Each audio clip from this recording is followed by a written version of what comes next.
नमस्कार। India debate में आप सबका स्वागत है।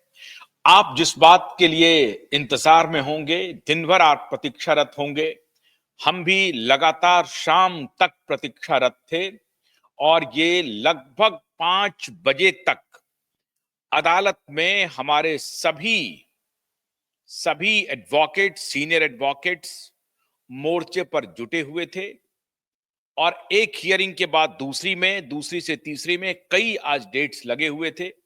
लेकिन जो सबसे महत्वपूर्ण विषय था, दिशा सुशांत के मुद्दे पर जो पीआईएल लगी हुई थी, आज उसकी सुनवाई का दिन था 5 फरवरी का। आपको भी इंतजार होगा और मुझे भी बेसब्री से इंतजार था स्टूडियो में कि हमें कब तक अपडेट मिलता है। जैसे ही हमें अपडेट मिला है, हम आपके बीच आ चुके हैं आपको सारा अपडेट एक एक करके बताने के लिए। जबरदस्त फटकार लगी है, जबरदस्त। अदालत ने कहा कि आपको अभी बोलने की कोई जरूरत नहीं है। मैंने आपको कल भी कहा था कि माननीय अदालत की तरफ पूरे देश की निगाहें टिकी हुई हैं। तो जब आज सुनवाई शुरू हुई, आदित्य ठाकरे के वकील ने कहा कि मेरा इंटरवेंशन सुना जाए। माननीय अदालत ने कहा कि आप क्या कहना चाहते हैं? तो उन्होंने कहा कि ये जो पीआईएल लगाई गई है, ये सब झूठ बात है, ये है वो है। उन्होंने कहा कि मैं आपकी बात सुनूंगा, अभी नहीं सुनूंगा, अभी आप शांत रहिए। और फिर जो पीआईएल के आवेदक थे, उनको अदालत ने पूछा कि आपका लोकस स्टैंडी क्या है? आपने ये पीआईएल क्यों लगाई है? आपका ऑब्जर्वेशन क्या है? आप क्या कहना चाहते हैं? याद होगा आपको कि 22 जनवरी को अदालत ने कहा था कि अपने सारे डॉक्यूमेंट्स के साथ आपको पेश होना है। आप क्यों इसमें आए हैं? क्या आपकी पीआईएल का लब्बो-लुआब है? क्या चाहते हैं आप? और आप क्यों चाहते हैं? आप कौन हैं?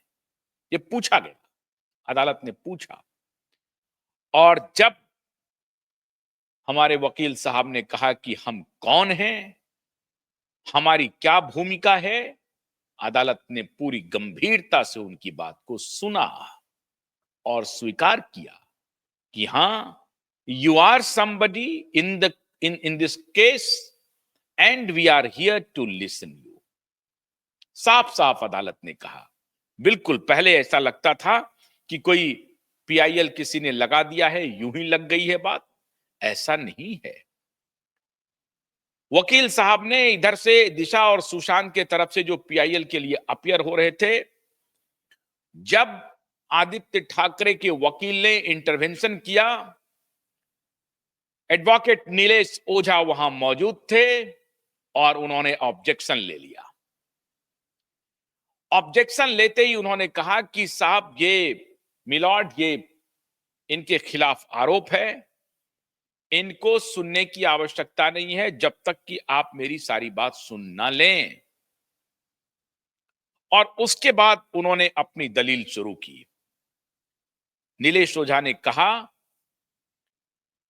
कि हमने ये न सिर्फ यहां पर कंप्लेन फाइल किया है, पीआईएल फाइल किया है, बल्कि हमने सरकार के सामने भी कंप्लेन किया है और इसी पीआईएल के आधार पे सरकार का इन्वेस्टिगेशन चल रहा है और सरकार ने ये पत्र लिख करके दे दिया है। एसआईटी पहले गठित हुई थी जब हम लोगों ने मांग की थी और उसके बाद एसआईटी ने हमारे कंप्लेन को रजिस्टर कर लिया है। आज ये बिग ब्रेकिंग है आप सबके लिए कि सरकार ने स्वीकार कर लिया है पीआईएल जो फाइल किया गया है एडवोकेट महोदय के द्वारा। उन्होंने जो कंप्लेन दिया था सरकार को, सरकार ने लिखित में ये पत्र जारी किया है कि हां, आपके कंप्लेन पर एसआईटी जांच कर रही है। और उस पत्र को एडवोकेट नीलेश ओझा ने अदालत में प्रस्तुत किया। यह बहुत बड़ी सफलता है कि सरकार ने स्वीकार किया कि आपके कंप्लेन पर एसआईटी इन्वेस्टिगेशन जारी है।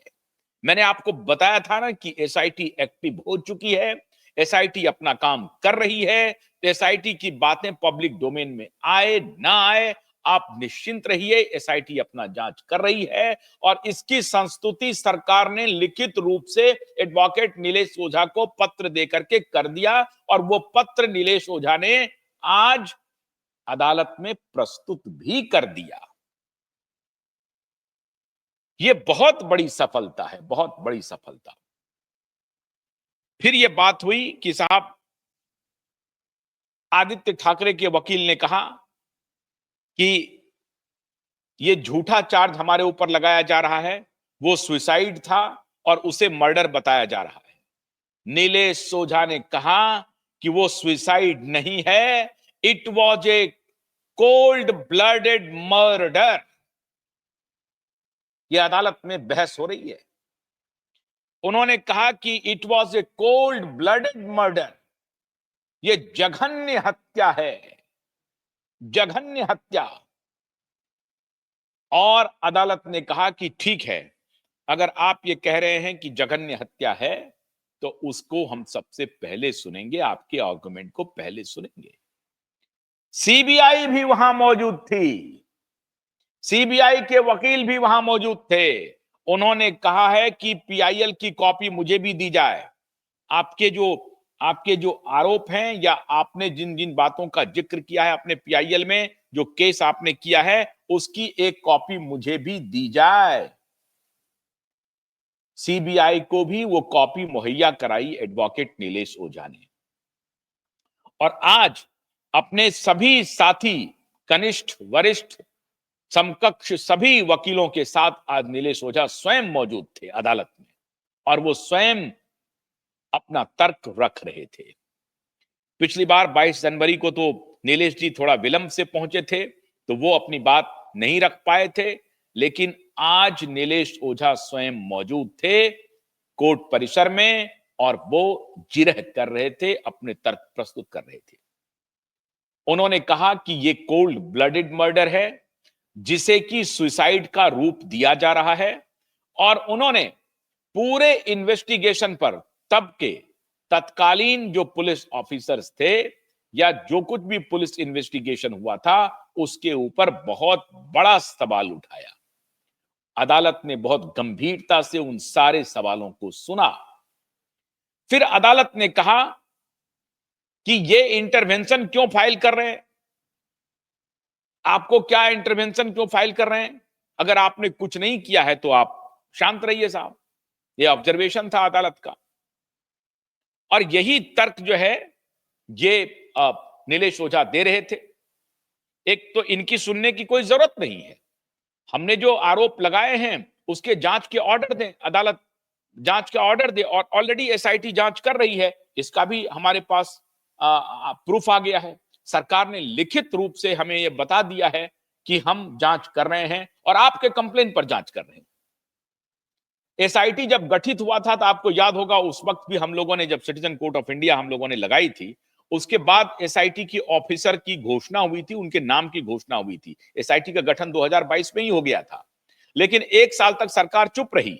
और जब सिटीजन कोर्ट ऑफ इंडिया हम लोगों ने दिल्ली में लगाई, उसके बाद फौरन से पेशतर ऑफिसर के नाम की घोषणा हो गई। एसआईटी में कौन कौन ऑफिसर है, कौन कौन इन्वेस्टिगेशन करेंगे, उनके नामों की घोषणा हो गई फौरन। इसका जिक्र उन्होंने अदालत में किया कि हमारे कंप्लेन के बाद जब हम पीआईएल लेकर के अदालत में आए, उसके बाद एसआईटी के ऑफिसर की घोषणा सरकार ने की।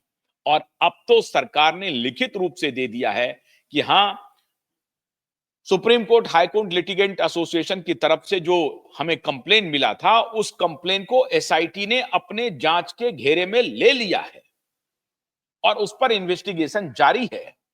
ये हमारा लोकस स्टैंडी है, ये हम हैं कि हमारे कंप्लेन को सरकार ने भी रजिस्टर कर लिया है। हम खामखा नहीं आ गए हैं, हम यूं ही नहीं आ गए हैं मिलॉर्ड, हम पूरी सूझबूझ के साथ आए हैं। और फिर इन्होंने एक और तर्क दिया कि न सिर्फ ये पीआईएल के लिए हम बोनाफाइड हैं, सुप्रीम कोर्ट के एक वर्डिक्ट का हवाला दिया कि कोई भी व्यक्ति अगर कहीं भी मिस कैरेज ऑफ जस्टिस उसे दिखाई पड़ रहा है, तो वो अदालत के संज्ञान में उस मिस कैरेज ऑफ जस्टिस को जरूर ला सकता है। ये उसको पूरा हक है। कोई थर्ड पार्टी हो, कोई भी हो, वो आ सकता है। वो ये देख करके चुप नहीं रह सकता है कि साहब यहां पर मिसकैरेज ऑफ जस्टिस हो रहा है, यहां अत्याचार हो रहा है या अन्याय हो रहा है, यहां न्याय का मखौल उड़ाया जा रहा है, यहां न्याय को रौंदा जा रहा है, और वो थर्ड पार्टी चुप होकर के बैठेगा। मेरा क्या, मुझे क्या लेना देना, मैं कुछ, मेरा तो इसमें कुछ है नहीं, मेरे परिवार का कोई मरा है क्या, नहीं मरा है, पुलिस खामखा मुझे परेशान करेगी। तो ऐसा नहीं है। इस देश का कोई भी नागरिक जहां कहीं भी किसी भी प्रकार का अगर न्यायिक अपराध हो रहा है और न्याय की अवहेलना हो रही है, तो उस व्यक्ति को पूरा अधिकार है कि इसका वो संज्ञान अदालत में लेकर के आए और अदालत उसको सुने। जैसे ही एडवोकेट नीलेश ओझा ने ये दलील दी, मिलॉर्ड माननीय आलोक आराधे जी ने इनको सुना और कहा कि बिल्कुल ठीक कह रहे हैं आप, आपको पूरा हक है, आप अपनी दलील पेश कीजिए। लेकिन आप ये बताइए कि इसमें और जिन जिन तथ्यों को आप उजागर करना चाहते हैं, इसके लिए आपको और कितना वक्त चाहिए? उन्होंने कहा कि मैक्सिमम 2 वीक, 2 सप्ताह।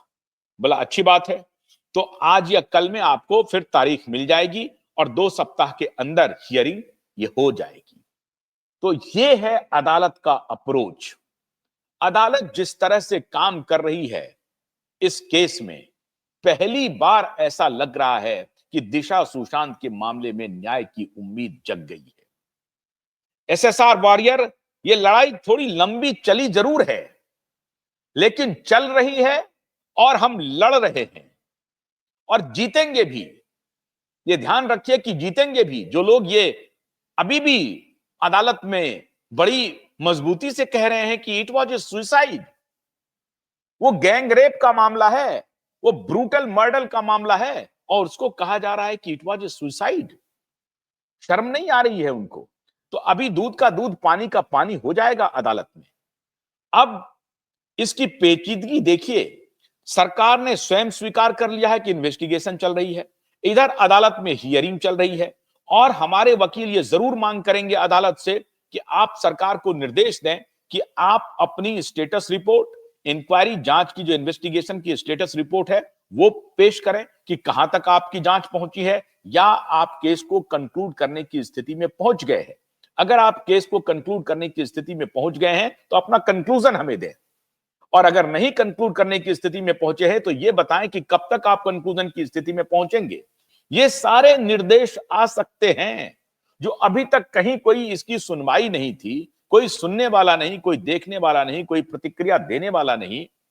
टकेसर भाजी टकेसर भाजा चल रहा था, न्याय का मखौल उड़ रहा था, नेता अपना काम कर रहे थे, पुलिस ऑफिसर अपने तरीके से गुंडागर्दी कर रहे थे। आज वो सारी की सारी बातें खुल गई हैं और अदालत ने अब गंभीर संज्ञान लिया है। संज्ञान तो उसी वक्त हो गया जब 22 जनवरी को आलोक आराधे जी आए और उन्होंने मैटर को 37 नंबर पे रखा था और फौरन से पेश कर उन्होंने सुनवाई कर ली, और सुनवाई के बाद 5 फरवरी का तारीख दे दिया, 12 दिन के अंदर में दूसरी सुनवाई। और आज फिर उन्होंने कहा, ऐसा नहीं कि सुनने के बाद तारीख दे दिया कोई दूसरा, उन्होंने नीलेश ओझा जी से पूछा कि आप कब तक अपने सारे फैक्ट्स के साथ, अपनी सारी तैयारी के साथ कब तक अदालत में पेश हो सकते हैं। देखिए, ये जजों के, इसको कहते हैं कार्य व्यवहार, इसको कहते हैं आपकी मन स्थिति। एक जज थे देवेंद्र उपाध्याय जी, वो 1.5 साल तक मैटर को सुने ही नहीं। एक जज हैं श्रीमान आलोक आराधे जी, जो एडवोकेट को पूछ रहे हैं कि आप कब सुनवाई चाहते हैं, यह बताइए। अगर कल सुनवाई चाहते हैं तो मैं कल करने के लिए तैयार हूं, अगर आप परसों सुनवाई चाहते हैं तो मैं परसों सुनवाई करने के लिए तैयार हूं। 1 सप्ताह में चाहते हैं तो 1 सप्ताह में, 2 सप्ताह में चाहते हैं तो 2 सप्ताह में। मतलब ये वकील से पूछ रहे हैं मिलॉर्ड कि आप बताएं कि हम इस केस में फिर दूसरी तारीख कब लगाएं, कब हम इसकी सुनवाई करें। ये अप्रोच है अदालत का। देखिए साहब, केस में तो फैक्ट्स के आधार पर सब कुछ रखी जाएगी। निर्णय जो होगा, सत्य अगर होंगे, न्याय पर चल रहे होंगे तो विजय जरूर मिलेगी। लेकिन एक होता है अदालत का अप्रोच, और इसीलिए हमने बड़ी मजबूती से यह आरोप लगाया था कि इस केस को डुबाने के लिए, इस केस को बर्बाद करने के लिए बहुत बड़े पैसे की डील हुई है, जो पिछले चीफ जस्टिस के कार्यकाल में हो सकता है हुआ होगा। और इस आरोप के लिए आधार ये जो सुनवाई हो रही है ये हमें दे रहा है। हमारे पास ऐसा कोई आधार नहीं है जो मैं ये कह दूं कि नहीं नहीं ऐसा नहीं हुआ होगा। ऐसा हुआ होगा क्योंकि जिस प्रकार से आज माननीय आलोक आराधे अप्रोच ले रहे हैं इस केस की सुनवाई में, न सिर्फ वो सुन रहे हैं, वक्त दे रहे हैं, सबको सही सही सवाल पूछ रहे हैं। एडवोकेट नीलेश ओझा जी से भी उन्होंने पूछा, आपका क्या है, आपका लोकस क्या है इसमें, उन्होंने डिफाइन किया, उन्होंने सुना। और जब आदित्य ठाकरे के वकील ने कहा, उनको कहा कि नहीं अभी आप रुक जाइए, आप उस दिन भी आए थे इंटरवेंशन के लिए। जैसे ही इंटरवेंशन, उन्होंने कहा कि मेरा इंटरवेंशन है, नीलेश ओझा ने कहा कि मेरा ऑब्जेक्शन है, और ऑब्जेक्शन को उन्होंने कंटिन्यू किया। माननीय अदालत ने नीलेश ओझा के ऑब्जेक्शन को कंटिन्यू किया और उन्हें रोक दिया, ओवर रूल किया उनके इंटरवेंशन को। Intervention over ruled by justice, और जो इनका ऑब्जेक्शन था वो कंटिन्यू रहा। और ऑब्जेक्शन में उन्होंने यही कहा कि चूंकि आरोप इनके ऊपर है तो इन्हें बाद में सुना जाए, जो आरोप लगा रहे हैं वो क्या तथ्य लेके आ रहे हैं वो बताएं। तो आज अपनी पूरी तैयारी के साथ गए थे नीलेश ओझा। उसके बाद अदालत ने सारी बात सुनी और तब फिर सीबीआई के वकील ने भी कहा कि मुझे भी एक कॉपी इसमें मुहैया कराई जाए। तो अब आप देख रहे हैं सीबीआई भी मौजूद है, एसआईटी भी मौजूद है और हमारे सूरमा भी मौजूद हैं। जो लोग अभी तक ये कह रहे थे कि इस केस में कुछ नहीं होगा, सब बेकार हो जाएगा, ये सारे आई वॉश है, मैं उन्हें आज ये कहना चाहता हूं कि कई बार लड़ाई लंबी होती है, लड़ना पड़ता है, उसके लिए धैर्य रखना पड़ता है। वो वो पथ क्या, पथिक कुशलता क्या, जिस पथ में बिखरे सूल न हो, नाविक की धैर्य कुशलता क्या, यदि बाधाएं प्रतिकूल न हो। आप समझे बात को? तूफानों से टकराने के लिए अगर आप तैयार हैं तो क्यूबाइड नेटवर्क के साथ चलिए। तूफानों से टकराने के लिए अगर तैयार नहीं है तो दूसरे इधर उधर का जो कंटेंट बनाने वाले लोग हैं उनके पास चले जाइए। क्यूबाइड नेटवर्क अपना रास्ता अपनी शर्तों पर बना रहा है, दुनिया से बगावत मोल लेकर के बना रहा है। हमें मालूम है कि हम तलवार की धार पर चल रहे हैं, ऐसी ऐसी शक्तियों से टकरा रहे हैं जिसमें कई बार आपको लगने लगेगा कि हमारा नुकसान हो सकता है।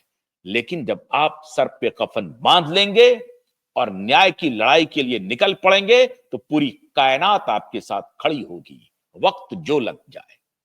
इसीलिए इतने लंबे समय से हम ये इस आंदोलन को जिंदा किए हुए हैं। तो न सिर्फ कि हम टेलीविजन के माध्यम से, मीडिया के माध्यम से आप तक सूचना पहुंचा रहे हैं, लड़ाई लड़ रहे हैं, बल्कि अदालत में भी हमारी टीम उतनी ही मजबूती से लड़ाई लड़ रही है। हम पूरी तरह से पहले मीडिया ऑर्गेनाइजेशन और पहला ऐसा वकीलों का संगठन जो ज्वाइंटली इस केस को लड़ रहे हैं, आगे बढ़ा रहे हैं, और पूरी आशा है कि इसमें हमें न्याय मिलेगा। इसमें और क्या क्या होगा, मैं कोशिश करूंगा कि कल हॉर्सेस माउथ, अगर वक्त मिला तो मैं स्वयं नीलेश ओझा जी को आमंत्रित करूंगा और शायद हो सकता है कि नीलेश ओझा जी कल आकर के वो जरूर बताएं। लेकिन आज वो पूरी तरह से दिन भर कोर्ट में एग्जॉस्ट हो चुके थे, कई हियरिंग्स में वो शामिल हो रहे थे और कई के डेट्स लगे हुए थे और सारे केस इंपॉर्टेंट ही होंगे। तो सारे केस में वो वन आफ्टर अनदर अपियर हो रहे थे। तो आज इसीलिए मुझे वक्त लगा, वरना मैं 4 बजे तक भी मैं आपको ब्रीफ कर देता। लेकिन आज मुझे जो 8:30 बजे रात में अब आकर के मुझे आपको बताना पड़ रहा है, उसके पीछे ये है कि शाम तक भी ये अपडेट मुझे नहीं मिल पाया था और मैं लगातार संपर्क में था। और उनके मोबाइल रिंग हो रहे थे, लेकिन उनके जूनियर्स के पास थे और जूनियर ये ब्रीफ करने की स्थिति में नहीं थे। तो स्वयं जब मेरी नीलेश ओझा जी से बात हो गई, तब मैं आपको आकर के ये अपडेट दे रहा हूं। तो सुनवाई शुरू है। आज दूसरे दिन की भी हियरिंग हुई है और इंटरवेंशन जो लिया उसको खारिज किया है। ऑब्जेक्शन को कंटिन्यू किया गया। ऑब्जेक्शन में इन्होंने बताया कि it was a cold blooded murder, और फिर मर्डर कैसे है, क्यों है, अब इसके सारे साक्ष्य के साथ अदालत ने कहा है कि आपके पास जितने साक्ष्य हैं वो सारे साक्ष्य आप कब तक मुहैया करा सकते हैं। नीलेश ओझा जी ने स्वयं कहा कि मुझे इसके लिए 2 सप्ताह का और वक्त चाहिए, मैक्सिमम 2 सप्ताह। तो आप मान के चलिए कि मैक्सिमम 2 सप्ताह का वक्त अभी मिल जाएगा, या 2 सप्ताह के अंदर भी हो सकता है नेक्स्ट हियरिंग, या 2 सप्ताह के बाद। लेकिन हियरिंग ऑन है, और इस हियरिंग में एक अच्छी बात यह हो गई कि सरकार ने ऑन रिकॉर्ड कह दिया कि हमारी एसआईटी की इन्वेस्टिगेशन जारी है और हम जल्द ही इस दिशा में कुछ ना कुछ करेंगे। तो अब अगली हियरिंग में हो सकता है कि सरकार को निर्देश सुप्रीम कोर्ट दे दे, और जो एफआईआर, जो कस्टोडियल, अगर सरकार को निर्देश दे देती है तो सरकार को क्या क्या निर्देश देती है। एक जो फ्रेश एफआईआर की डिमांड हो रही है हम लोगों की तरफ से कि फ्रेश एफआईआर दर्ज किया जाए और कस्टोडियल इंक्वायरी किया जाए, क्या वो हो सकता है। अब सीबीआई वहां से जो लेती है, आज जो कह रही थी कि आपका जो आरोप पत्र है वो आप मुझे दें, उसकी एक कॉपी मुझे भी दें, आपने किन किन बातों का जिक्र किया है, हो सकता है कि हमसे कोई बात छूट रही हो तो हम उसको संज्ञान में लाएंगे। अब सीबीआई के वकील अगर वहां मौजूद हैं और सीबीआई के वकील सीबीआई तक इस बात को भेजेंगे, तो सीबीआई भी अपने इन्वेस्टिगेशन को उस दिशा में बढ़ाने की कोशिश करेंगे। जो मैंने आपको कहा कि सीबीआई भी एक्शन में है। अब आप समझिए कि सीबीआई लुकआउट नोटिस जब क्वैश हो रहा था रिया चक्रवर्ती का, तब भी मौजूद थी, और आज जबकि सीबीआई का वहां रहना जरूरी नहीं है, लेकिन सीबीआई वहां मौजूद है। ये सीबीआई मौजूद है वहां पर भी, और एसआईटी के भी लोग मौजूद हैं। तो ऐसा नहीं है कि अंधेर गर्द हो गई है। ठीक है, राजनेता इसमें जरूर अपना गेम सेट कर रहे होंगे, वो कुछ ना कुछ खेल जरूर करने की कोशिश कर रहे होंगे, लेकिन उनके खेल से कुछ होगा नहीं, आप ये पक्का मान के चलिए। राजनेता कितनी भी कोशिश कर लें, वो इस खेल को नहीं बिगाड़ पाएंगे। तो आज बहुत ही शानदार हियरिंग हुई, बहुत शानदार हियरिंग हुई, और कल मैं आपको और विशेष अपडेट देने वाला हूं कि क्या क्या फटकार लगी है डिटेल में। अगर मौका मिला तो स्वयं नीलेश ओझा जी हमारे शो को ज्वाइन करेंगे और उनके भी मुखारबिंद से आप इन सारी बातों को सुनेंगे। लेकिन एक बात तो तय हो गई मित्रों, खासतौर से एसएसआर वॉरियर, आप जिस तरीके से इस लड़ाई में हमारे साथ बने हुए हैं, आपने बहुत मेहनत की है। हमने जो आपसे जब जब भी रिक्वेस्ट किया, सारी बातों को आपने स्वीकार किया। कल भी आपने वीडियो को शेयर किया है, मैं आपके प्रति आभार प्रकट करता हूं, और आज फिर मैं आपसे उम्मीद करता हूं कि इस वीडियो को भी अधिक से अधिक शेयर कीजिए। इसे दबाव बनाना है किसी भी सूरत में, और न्याय डिरेल ना हो इसका ख्याल करना है। ये बात भी सच साबित हो गई कि किस प्रकार से 1.5 साल तक इसको अटकाने भटकाने की पूरी कोशिश की, और बड़ी बड़ी शक्तियां कर रही थी इसमें। और मैंने सीधा आरोप लगाया था कि मुख्य न्यायाधीश जो सुप्रीम कोर्ट में है और मुख्य न्यायाधीश जो हाई कोर्ट में है, मुंबई हाई कोर्ट में है, सब लोगों की इसमें कहीं ना कहीं कुछ ना कुछ जरूर बात रही है, अन्यथा इस बात को इतने दिनों तक हियरिंग के लिए क्यों नहीं लाया गया।